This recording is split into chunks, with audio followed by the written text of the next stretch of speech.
La cuarta fue la vencida. Keiko Fujimori por fin logró, después de 4 candidaturas, convertirse en presidenta del Perú. La hija de Alberto Fujimori llega a gobernar un país que hoy desprecia a la clase política, pero que también clama por seguridad para garantizar su estabilidad y crecimiento económico. La historia reciente de ese país muestra que es campeón en inestabilidad política. Ha tenido 9 presidentes en 10 años y varios de ellos, por el tema de corrupción, han terminado en la cárcel. Desde la coyuntura de las noticias nos devolvemos en el tiempo. Esto es Memorias del Mundo, un video podcast disponible en YouTube y en todas las plataformas de audio. Teresita, si hay un país en América Latina, en Sudamérica y en el vecindario que tiene una historia bien entretenida y bien interesante, es Perú. Por muchas razones. Bueno, además de su rica cultura gastronómica, ser un país muy turístico, con una economía que mal que bien es fuerte, sólida. Es un país que tiene muchas inversiones, que tiene un Producto Interno Bruto competitivo frente a otros países. Tiene una particularidad y es la política. Es de los países más inestables del continente en materia política. Acaba de elegir a la hija de uno de los hombres más polémicos de esa nación, que es el señor Alberto Fujimori, a la señora Keiko Fujimori, como su presidenta. La 9ª, ¿en cuántos años? En 10 años. Imagínense, casi que presidente por año en Perú. ¿Por qué es tan inestable Perú? Perú, como bien lo dices, económicamente va muy bien, no muestra signos de un deterioro económico, su crecimiento es cerca del 3% anual, está bien, pero en lo político no logran ponerse de acuerdo.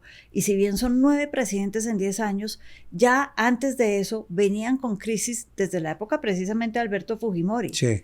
Son presidentes que acusan de corrupción, de violaciones a los derechos humanos, una historia de oposición y de odios en la política que genera gran inestabilidad. Arranquemos hablando por lo más reciente, Teresita, y es la elección de Keiko Fujimori, la hija de Alberto Fujimori. ¿Por qué gana esta señora? Y creo que es la 4ª vez que intentaba llegar a la presidencia. Es la 4ª vez, intentó en el 2011, perdió contra Ollanta Humala, perdió en el 2016 contra Kuczynski, en el 2022 contra Pedro Castillo y antes de eso también había perdido en el 2018. Es decir, esta es la 4ª vez, perdón. 11, 16, 22 y ahora es la 4ª vez. Y esta vez llegó, pero con una diferencia, Juan Roberto, de menos de 50,000 votos. Una diferencia mínima. Eso sí es una diferencia mínima. Mínima, menos de 50,000 votos. Es decir, los votos en el exterior, que no sumaban sino 70,000, le dieron la victoria a ella. Dentro del Perú, llamémoslo un empate técnico. Teresita, ¿por qué gana ella? A pesar de lo estrecho del margen, de lo apretado, ¿por qué logra una mujer que representa la derecha, a la derecha dura y fuerte, logra ganar a un candidato de la extrema izquierda? Aquí son varios los temas que confluyen. Uno, estamos hablando de un país donde 60% de las personas dicen que tienen miedo a salir a la calle a caminar durante el día. Seguridad. Y más del 85% dicen que de noche no salen, que no hay posibilidad, que le tienen pánico. Esa es la explicación. Entonces, ¿ella qué prometió? Ordenar la casa, seguridad y al estilo de su papá, de Alberto Fujimori, mano firme. Aquí hay que decir que si bien ella habla de mano firme, ella tiene una dualidad, llamémoslo. Ella habla de estos temas, respeta el legado de su papá en lo económico, y el país va bien, y en temas de seguridad. Recordemos que él acabó con Sendero Luminoso, pero se esfuerza cada vez que habla de esos temas en mostrarse como una verdadera demócrata dentro del fujimorismo, que no es fácil, pero seguridad fue el tema número 1. Hay un tema político interesante, Teresita, y es que hubo una reforma en el Congreso peruano para evitar esos juicios express que terminan con destituciones express de los presidentes. Es que si decíamos que ganó con menos de 50,000 votos, hubo muchas alianzas. Es más, en la primera vuelta, ella y Sánchez, la persona a quien ella le ganó, ninguno sacó más del 20% de los votos. Es decir, los votos estuvieron muy divididos entre numerosos candidatos. Como hay tantos, estos de todas maneras ponen votos en el Congreso. Entonces llega al Congreso, se posiciona el presidente y resulta que no me gusta lo que hizo, no sé, con la política de vivienda o con la política de seguridad y la policía. No me gusta, entonces es muy fácil lograr coaliciones de poquitos, de un 10% acá, un 5% acá, y una mayoría y ya, hagamos un juicio político porque no nos gusta la presidente o el presidente del momento y lo destituyen. Es decir, no hay grandes coaliciones que sirvan de apoyo a un presidente. Endeble, claro. Lo que hay son, yo diría, y yo lo llamo intereses individuales, ni siquiera estamos hablando acá de grupos, porque partidos ya no existen, ni de grupos, sino intereses individuales priman por sobre el interés del presidente. Entonces mucha gente se une y dice, ya no lo queremos, saquémoslo. Antes de irnos en este viaje hacia atrás en el tiempo, Teresita, en Memorias del Mundo, sobre el caso Perú, me decían varias personas, en Perú se hace muy buen periodismo, hay una historia muy ligada entre el periodismo, la corrupción y la política, fascinante. Pero algunos colegas me decían, mire, aquí en Perú hay gente que no le interesa quién está como presidente o presidenta. Aquí lo que interesa es que la economía funcione, que el turismo alrededor de todo este tema gastronómico, Cusco, Lima, funcione. La economía va por un lado y el país político va por otro. Bien curioso, ¿no? Sí, y no solamente es el turismo, Machu Picchu, por ejemplo, es un sitio mágico para mí, sí. Cusco, las playas, todo, sino es también el tema de la minería. Sí, las Hoy concesiones. en día es un gran productor de cobre, Perú, importantísimo, y todo funciona maravillosamente bien sin importar el presidente. ¿Sabe qué inversión grande tienen ahí? China.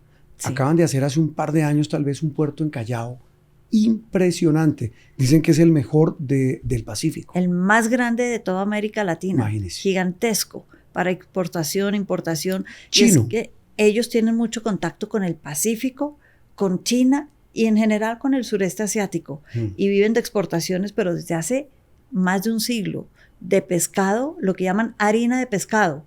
Y es el pescado, ciertos pescados que no son necesariamente comestibles, hacen harina de pescado y eso sirve para engordar, por ejemplo, gallinas. Sirve para concentrado de animales y lo venden mucho en Asia. Ellos, el comercio les funciona maravillosamente bien. Teresita, ahora sí doblámonos en el tiempo y arranquemos con el papá de la hoy posesionada presidenta. Alberto Fujimori tal vez marcó en buena medida parte de la historia moderna del Perú. ¿Por qué? Él llega en 1990 a un Perú que, si recordamos la historia también de Colombia en ese momento, el tema fuerte eran las drogas. Sí. Cultivos de coca en Bolivia, exacto, Perú y Colombia. Eran los temas gruesos. Y en Perú, tenían un grupo que además era maoísta, muy de izquierda, maoísta, decían radical. Ellos, radical, que era Sendero Luminoso. Cuyo jefe era Abimael Guzmán. Exacto. Y llega Alberto Fujimori, 1990, y más o menos le declara la guerra frontal a Sendero Luminoso. Elegido como presidente. Elegido, elecciones. No dictador, elegido. Elegido.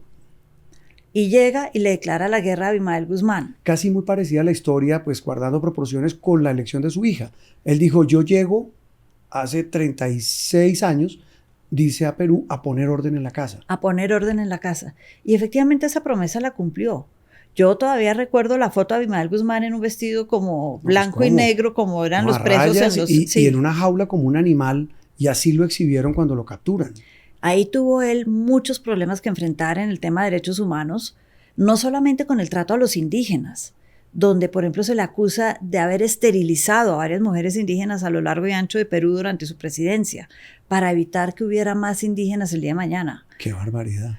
Pero y en el tema de Sendero Luminoso se habla de masacres, de exterminios en contra de, mejor dicho, contra Sendero Luminoso estamos hablando de masacres, no necesariamente apresarlos y llevarlos a juicio. Sí. Y tuvo muchos problemas en ese tema de derechos humanos. Pero ¿sabe qué tumbó a Fujimori? Algo de la historia reciente. Por eso le decía que el periodismo, se hace muy buen periodismo investigativo en Perú. Claro, él logra mostrar como su gran bandera la lucha contra el terrorismo. Y lo hace pues con todas estas denuncias y cuestionamientos.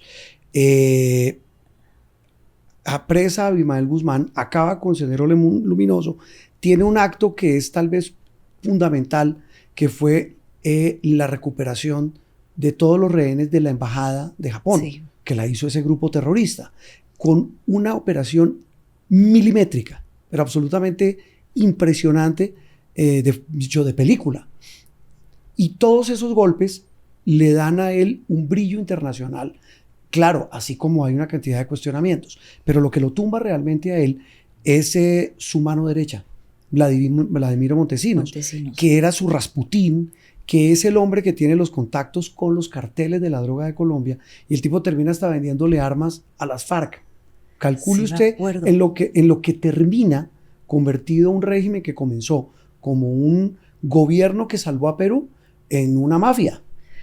Y una de las acusaciones fuertes en contra de sus 10 años de mandato, y ahí Montesinos fue una figura central, es corrupción. Claro, eso. Que es lo que ha acabado con los presidentes también en los últimos 10 años, la corrupción en el Perú. ¿Qué pasó después de Fujimori? ¿Por qué Perú se desbarrancó políticamente después del gobierno? Porque Fujimori lo que hizo fue cerrar la corte y se declaró... Un autogolpe. Claro, o sea, él se volvió un dictador y todo eso junto lo acabó. ¿Qué pasó después en Perú? Eventualmente, porque esto tiene que ver con la historia después de Perú, pasó 16 años en la cárcel. Fue condenado a 23, pero pasó 16 en la cárcel. Y eso se volvió, pongamos Fujimori número 1, en algo que hemos visto de manera repetida con diferentes presidentes en el Perú después. Después de eso vino un periodo de relativa estabilidad. Digamos, hubo transferencia de poder, sí. Además entre la derecha y la izquierda. Ollanta Humala reemplazó en el año 2011 a un presidente de derecha. Entonces hubo alternancia de poder, hubo como una década de una relativa estabilidad tratando de recuperarse el país de lo que había sido Fujimori, el Fujimorazo y todo eso, esa década. Pero todos terminan enredados. Ollanta Humala, el Cholo Toledo, bueno, el que se suicidó, Alan García, que era un corrupto. ¿Cómo era que prefirió suicidarse antes de que lo metieran preso? Desde el 2011, es decir, los últimos 15 años, todos los presidentes han enfrentado algún escándalo de corrupción. Estamos hablando de Ollanta Humala. Después vino Kuczynski. PPK, Pedro Pablo Kuczynski. A él lo cogió Odebrecht. Fue el primero del que se habló del escándalo de Odebrecht. Alan García, que había sido presidente antes. Y un tiro antes Alejandro Toledo. El Cholo. También.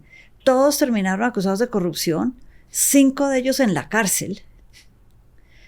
Y los demás, Pedro Castillo, por ejemplo, trató de darse un autogolpe como lo hizo en su momento Fujimori, pero 30 años después eso ya no funciona, entonces terminó en la cárcel también por crímenes políticos, por ir en contra de la constitución del país. Hubo una presidenta tal vez que cayó por un tema de un reloj. Dina Boluarte. Sí, una cosa grotesca también. Por corrupción y recibir regalos, que era la vicepresidente de Pedro Castillo, que después fue presidente cuando él lo destituye el Congreso.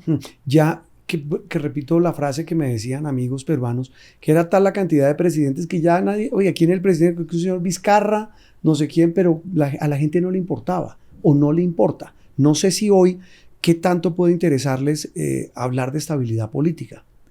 Les interesa, como decíamos antes, Juan Roberto, el tema de la estabilidad económica. Vivir, que llegue el turismo, que la minería funcione, que la pesca, son grandes pescadores y venden pescado a Japón, que funcione la economía. El tema político además lo ven ya como un tema, digámoslo entre comillas, un tema secundario, negro, oscuro, corrupto, un tema en el que la gente no quiere participar de ese tema. Llegan al Congreso a saber qué intereses, como decíamos antes, individuales puedo promover en el Congreso. Y si no me funcionan, pues voy a ver cómo me rodeo de la gente que quiere algo parecido a lo mío, o el enemigo de mi enemigo es mi amigo. Claro. A todos no queremos al presidente, cambiémoslo, a ver qué pasa. Keiko Fujimori, la recién posesionada presidenta, pues tiene que enfrentar esa división, esa desconfianza de la ciudadanía, pero también el fantasma del papá. Es que es muy difícil mostrarse, ganar elecciones. Decir que ella defiende el legado en materia de seguridad de su padre, que ella defiende el legado en economía, porque mal que bien fueron momentos en que la economía en el Perú creció, pero que ella es una verdadera demócrata dentro del fujimorismo. Eso suena como una contradicción en términos. Ser una demócrata dentro del fujimorismo es una contradicción. Ella tiene que mostrar que esa contradicción es posible y que ese fujimorismo no es esa dictadura que la gente asocia con la palabra, sino es parte, digámoslo, Juan Roberto, de ese movimiento en América Latina que estamos viendo, de ese péndulo que va hacia la derecha en la región. Porque si usted ve hoy América Latina, lo hablábamos en otro episodio de Memoria del Mundo, en el caso actual, está yendo a la derecha. Tal vez ahora se salva Brasil, pero mire. Tiene elecciones y ya el hijo Bolsonaro es candidato para octubre de este año. Y entiendo que le va bien en las encuestas, no sé. Pero está. Bueno, vi un trino de Ernesto Samper hablando de eso, diciendo, mire, el trumpismo está logrando su cometido en América Latina. Pero entonces, mire, Argentina en manos de este señor libertario. Milei. El señor Kast en Chile, que a propósito lo vi hace poco con Boric, su antecesor, en una celebración patria, hablando de políticas de Estado y de una unidad nacional. Me pareció interesante, pero de derecha. De ahí para arriba, bueno, Bolivia, después de tantos años, la derecha. Sí. Ahora Perú, Ecuador ni se diga, Colombia, Panamá, que está con el señor Mulino, y bueno, de ahí para arriba pues es otro capítulo. Y yo diría que Venezuela, si yo pintara un mapa, digamos en un color la derecha, en un color la izquierda, yo Venezuela lo pinto con rayitas. Sí, no, es que Venezuela, y póngale estrellas porque es la bandera americana, ese es un estado asociado, o sea, Venezuela se va a volver, está convertido en un apéndice de Estados Unidos en América. Yo creo que hay una desilusión muy grande, que es normal ese péndulo, pero hay una desilusión muy grande con las políticas de seguridad, sobre todo en el continente, de migración, que están haciendo que digan, no creemos en las promesas de la izquierda, miremos cómo nos va del otro lado. Y eso le tocó a Keiko Fujimori, pero ella tiene que, yo insisto, venderse como demócrata dentro de ese mundo y no la va a tener fácil. Teresita, un dato anecdótico, ¿por qué japoneses? Mucha migración japonesa llegó al Japón a través, precisamente, yo dije que son grandes pescadores. Los japoneses consumen mucha carne de pescado, son grandes pescadores, son islas. El sushi. Y ellos atraviesan medio mundo para conseguir pescado, para producir esa harina de pescado. Y llegan hace más de 100 años a Perú a instalarse, a ayudarles con la pesca, y ahí instalan campamentos de pesca. Y viven ahí. Hoy en día, por eso tenemos todas de la gastronomía. La fusión, la mezcla de la comida japonesa con la peruana es la que le da ese toque único a esa gastronomía. Llevan muchos años instalados en el país y son parte de lo que llaman, por ejemplo, en gastronomía las chaufas, esa comida fusión. Ya, apliquémoslo a todo el país. Hay una fusión de intereses de esa migración japonesa tan importante y lo que había en el Perú.